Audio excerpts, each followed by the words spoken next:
Let's keep going. Challenge then and challenge now. So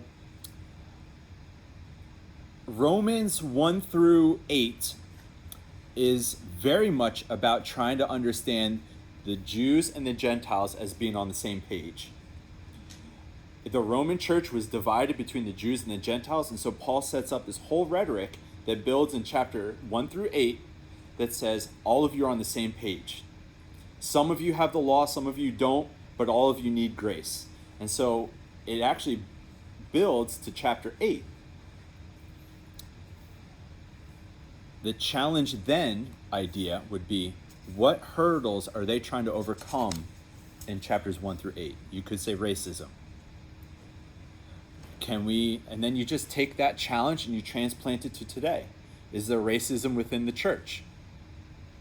And then all of a sudden you've made the book of Romans jump out and all of a sudden transcend 2,000 years of history and say, oh, this is still very contextual. The book of Romans still applies today because there's still racial divides within churches. Most segregated power.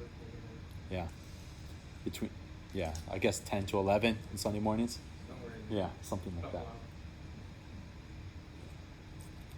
So one of the things that we always have to do with the Bible is, how do we make this ancient paradoxical wisdom book about faith and mystery and God?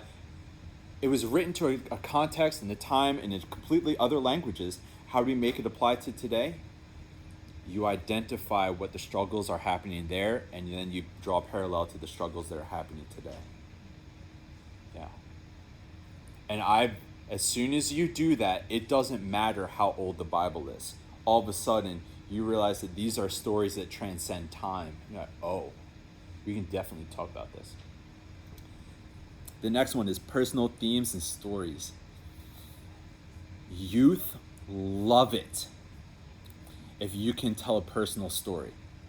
You can lecture them all you want about the Bible, and that is, maybe you can be a very captivating person, but as soon as you bring it around to story for yourself, I've seen their eyes just all of a sudden pay attention, which I haven't said this yet, but eyes are the best way to know whether or not you're tracking with your audience, even with adults. And in fact, silence isn't necessarily a bad thing in a Bible study. One, it might mean that they're processing, they're trying to catch up with the big truth bomb you just dropped. But also there's another kind of silence that happens when the whole room gets completely silent, because it's like no one wants to disturb what you might say next because everyone actually cares that much. You can even have like degrees of moments. Like if people are chattering, that means like, okay, you need to spice it up a little bit. If they get quiet and you see their eyes, they're paying attention. But then there's even a third category when everyone even holds their breath, right? And then you say the next thing. There's whole degrees of learning how to pay attention to your audience.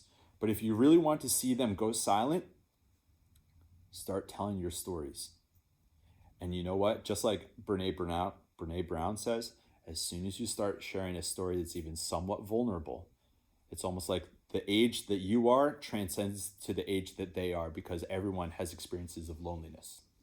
Everyone has experiences of being sad. All of a sudden, you start to realize we're all human, and then it gets really good. Yeah? Mm-hmm. Okay.